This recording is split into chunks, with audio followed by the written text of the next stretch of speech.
रुपए की जमीन 200 करोड़ में बेच दी, राम के नाम पे बेच दी। और आज उसी राम के नाम पे घोटाला करने वाली सरकार के अंदर आपका एमएलए, आप बड़ी बातें जानते हैं, जिसको आपने एमएलए बनाया उन्होंने सारी जिंदगी कोई राम का रोल नहीं किया, सारी जिंदगी रावण का रोल किया। आप जानते हैं कि जिस आदमी का किरदार केवल मात्र रावण का रोल हो, हम उस सरकार से पानी की डिमांड करें, उस सरकार से शिक्षा की डिमांड करें, उस सरकार से स्वास्थ्य की डिमांड करते। पिछले 10-11 साल से हमारा किसान और मजदूर परिवार परेशान है। कभी पानी की लड़ाई, कभी कानून की लड़ाई, और पूरे 11 साल से रोड पे बैठे। मैं पिछले काफी दिन से देख पा रहा हूं, जितनी भी पार्टियां के लोग आ पा रहे हैं और बड़ा माइक पकड़ पकड़ के कह रहे कि इस धरने को हमारा भी समर्थन है। और मैं 2-4 दिन पहले भी आया था। मैंने आपके माध्यम से एक ही बात पूछना चाहता हूं कि जितनी भी सरकारें आई, पहले कांग्रेस पार्टी भी आई, आज भारतीय जनता पार्टी है, पहले जेजेपी पार्टी भी थी, उससे पहले इंडियन नेशनल लोकदल पार्टी भी रही है। मेरी कोई लड़ाई नहीं है इन पार्टियों के साथ, लेकिन एक क्वेश्चन मेरा जरूर है कि वो लोग भी इस धरने में समर्थन करने आते हैं और उनका कहना केवल मात्र एक है कि इस पानी की लड़ाई में हम भी आपके साथ शामिल हैं। मैं उन लोगों से पूछना चाहता हूं आपके माध्यम से कि आप कौन सा समर्थन करते हैं? आपकी तो पहले सरकार रह चुकी है। क्या आपको ये नहीं पता था कि जन्नत गांव में पानी की दिक्कत, आपको नहीं पता था कि आपके सिसाई गांव में पानी की दिक्कत है? आज कौन सा गांव है जिसके अंदर डॉक्टर नहीं है? 5 लाख पे एक डॉक्टर है इस प्रदेश के अंदर, इस देश के अंदर 185 कॉलेज है हरियाणा प्रदेश के अंदर, जिसमें 32 कॉलेज ऐसे हैं जिसकी कोई दीवार नहीं है, जिसकी कोई बिल्डिंग नहीं है। 11,500 पक्के कर्मचारी जहां चाहिए वहां पे केवल मात्र 5500 कर्मचारी है। 11 साल से देख पा रहे कि शिक्षा का, स्वास्थ्य का बेड़ा गर्क कर दिया, आज पानी का बेड़ा गर्क कर दिया। ये किसान और मजदूर परिवार कैसे आगे बढ़ेगा? ये गांव कैसे आगे बढ़ेगा? इस बात के ऊपर तो धरना है। और सरकार बैठी है, कह रही है कि सरकार कि आप जो चाहोगे दे देंगे, आपके साइड से दे देंगे। आपने पहले क्यों नहीं दिया? क्या आपको पता नहीं था कि इन गांव में पानी नहीं है? ये केवल मात्र एक जन्नत गांव की समस्या नहीं है, पूरे हरियाणा प्रदेश की समस्या है, हर गांव की समस्या है। पानी नहीं है, शिक्षा नहीं है, बेरोजगारी का आलम है। बच्चों को ये नहीं पता कि +2 के बाद करना क्या है। जितने भी लोग यहाँ आकर के भाषणबाजी दे करके जा रहे हैं, इनसे पूछना जरूर कि मेरा बेटा +2 में है, मेरी बेटी +2 कर चुकी है, मेरा बेटा BA क्लियर कर चुका है, अब इसको आगे का रास्ता बताइए। झूठ का सहारा लेकर के केवल मात्र एक बात बोल देना कि हर घर में रोजगार दे देंगे। ये तो हर घर में पानी भी नहीं दे पाए, दवाइयां नहीं दे पाए, अच्छा स्वास्थ्य नहीं दे पाए। 2019 में जब कोरोना काल था, पूरे हरियाणा के अंदर चाहे कोई बड़ा जिला था, कहीं छोटा जिला था, का फोन मिलाएगा, सरकारी हॉस्पिटल में वेंटिलेटर नहीं था। डॉक्टरों की कमी है, दवाइयों की कमी है, वेंटिलेटर की कमी है, अल्ट्रासाउंड की कमी है। आपने हांसी में देखा है कि गर्भवती महिला, उसका अल्ट्रासाउंड होना था, उसका अल्ट्रासाउंड नहीं हुआ, बहन ने रोड पे ही बच्चा पैदा करना था।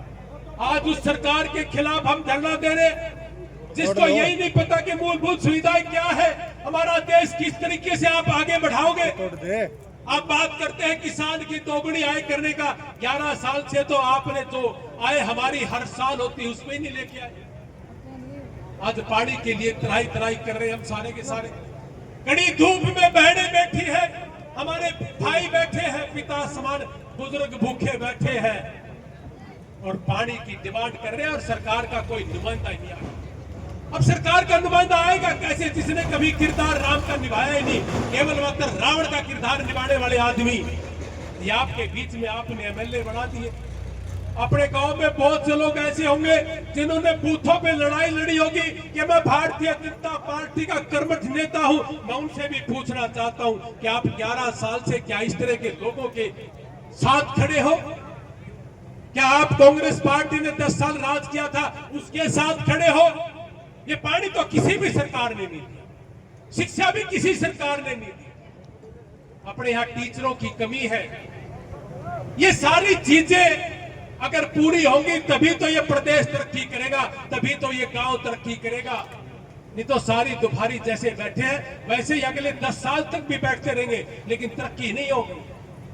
लोगों ने विदेशों में जाने का रुख किया, सरकारें कहती कि बाहर जाओ, लाखों रुपए कमा करके लेके आओ, लेकिन जब बच्चे वहां जाकर के बीमार हो जाते हैं तो सरकार हाथ खड़ी कर देती है कि हमारे बस की बात नहीं।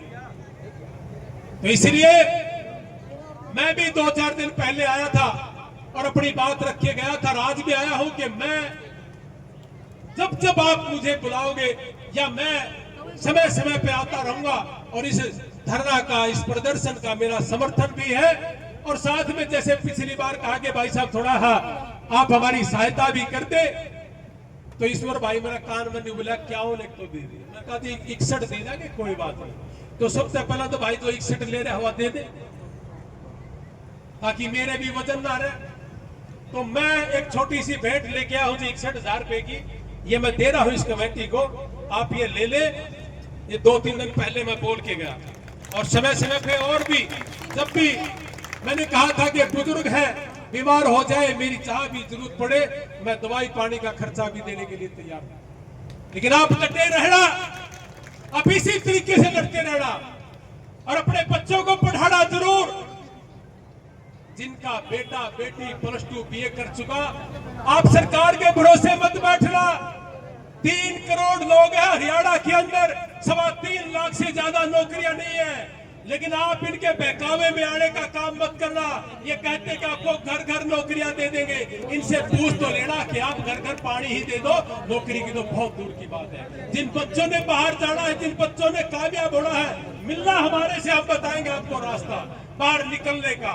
कम से कम पैसे में, कम से कम समय में लाखों रुपए महीने के कैसे आ सकते हैं। हमने 500 से ज्यादा बच्चे अमेरिका भेजे हैं, 150 से ज्यादा बच्चे इंग्लैंड भेजे हैं, जर्मनी में भेजे। ये फार्मूला हमारे पास, इनके पास नहीं है।